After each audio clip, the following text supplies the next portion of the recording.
नमस्कार, मैं अजय साहू और आप देखना शुरू कर चुके हैं यूट्यूब चैनल शोरगुल टाइम्स। जिले की हाई प्रोफाइल सीटों में दुर्ग ग्रामीण की भी गिनती होती है। बीते 5 साल में यहाँ का प्रतिनिधित्व गृह मंत्री ताम्रध्वज साहू करते आए हैं। विधानसभा चुनाव को लेकर उनकी उम्मीदवारी पर कहीं कोई संशय की स्थिति नहीं थी। कांग्रेस ने दुर्ग ग्रामीण से गृह मंत्री साहू को चुनाव मैदान में उतारा था।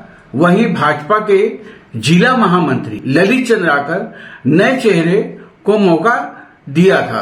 कांग्रेस और भाजपा प्रत्याशियों की घोषणा होते ही भाजपा प्रत्याशी चंद्राकर को एक कमजोर प्रत्याशी के रूप में देखा जा रहा था, लेकिन चुनाव प्रचार जब शुरू हुआ तब भाजपा प्रत्याशी ललित चंद्राकर की उम्मीदवारी धीरे धीरे मजबूत होती गई और वोटिंग से पहले तक भाजपा यहां टक्कर की स्थिति में आ खड़ी हुई। इसका कारण बहुत साफ था। भाजपा प्रत्याशी चंद्राकर के संगठन में लगातार सक्रियता के कारण क्षेत्र के लिए उनका नाम अपरिचित नहीं था। 5 साल गृह मंत्री रहे कांग्रेस प्रत्याशी साहू के मुकाबला इतना आसान नहीं था, लेकिन चुनाव की तारीख निकट आते ही एक ऐसी स्थिति बनी कि राजनीति में थोड़ी सी भी दिलचस्पी रखने वाले लोग यह मानने को मजबूर हो गए कि क्षेत्र में कांग्रेस और भाजपा के बीच अच्छी टक्कर की स्थिति बन गई है। और यही कारण है कि चुनाव के बाद यह कहना मुश्किल हो गया कि दुर्ग ग्रामीण में जीत का सेहरा किसके सिर पर होगा।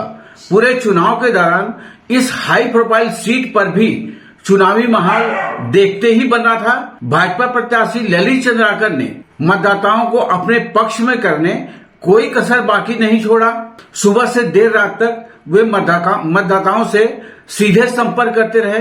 हालांकि कांग्रेस प्रत्याशी मंत्री साहू ने इस चुनाव में एक रणनीति के तहत अपने चुनावी प्रचार की शुरुआत की थी, लेकिन उनका सुरक्षा घेरा सीधे मतदाताओं से मिलने से रोकता रहा। इस कारण कांग्रेस का जनसंपर्क अभियान छोटी छोटी चुनावी सभा में तब्दील होता गया। पूरे चुनाव के दौरान मंत्री साहू ने अनेक चुनावी सभा ली और प्रदेश सरकार के विकास कार्यों को गिनाते रहे, लेकिन मतदाताओं में इसका कोई खास असर देखने को नहीं मिला। खासकर ग्रामीण क्षेत्रों में कई गांव ऐसे थे जहां कांग्रेस प्रत्याशी साहू इन 5 सालों में पहली बार पहुंचे थे। विकास कार्यों को लेकर भी गांव ऐसे थे जहां विकास के नाम पर कोई काम नहीं हुआ था। खासकर ऐसे गांवों में कांग्रेस प्रत्याशी का विरोध अंदर ही अंदर होने लगा था और निश्चित तौर पर इसका असर चुनाव परिणाम पर देखने को मिल सकता है। दुर्ग ग्रामीण क्षेत्र में कुल मतदाताओं की संख्या 2,20,277 है, जिसमें 1,64,646 मतदाताओं ने अपने मताधिकार का प्रयोग किया है। क्षेत्र में कुल 74.74% वोटिंग दर्ज की गई है।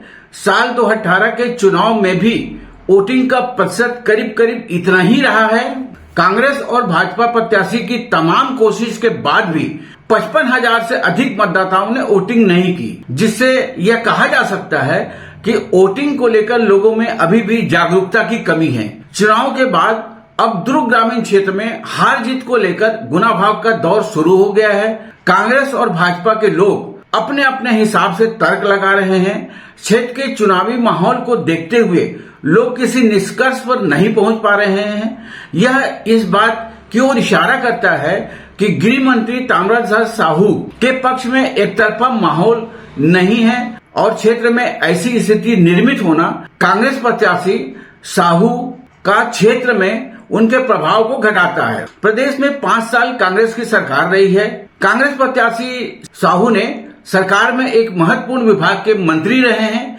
जिसके कारण उनकी सक्रियता पूरे 5 साल सीमित रही है। रिसाली को नगर निगम का दर्जा दिलाना उनकी एक बड़ी उपलब्धि मानी जा सकती है, लेकिन दुर्ग ग्रामीण क्षेत्र के अधिकांश वोटर गांव में रहते हैं। पिछले चुनाव में ताम्रध्वज साहू जीत हासिल कर विधायक और बाद में जिम्मेदार मंत्री बने थे। क्षेत्र के लोगों को उनसे काफी उम्मीद थी कि क्षेत्र में विकास की गंगा बहेगी, लेकिन इस 5 सालों में कई गांव आज भी विकास से कोसों दूर हैं। क्षेत्र के ग्रामीणों में इस बात को लेकर काफी असंतोष भी है। इसका भी असर निश्चित तौर पर चुनाव पर पड़ने की संभावना है।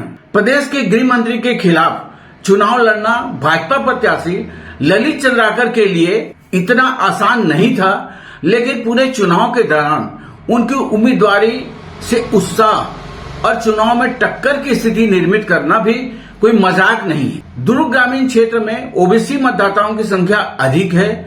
इस बात को ध्यान में रखते हुए कांग्रेस और भाजपा दोनों पार्टियों ने साहू और कुर्मी समाज के प्रत्याशियों को चुनाव मैदान में उतारा था। क्षेत्र में शहरी मतदाताओं की संख्या भी कम नहीं है। खासकर रिसाली क्षेत्र में पढ़े लिखे और जागरूक मतदाताओं का अपना एक अलग वर्ग है।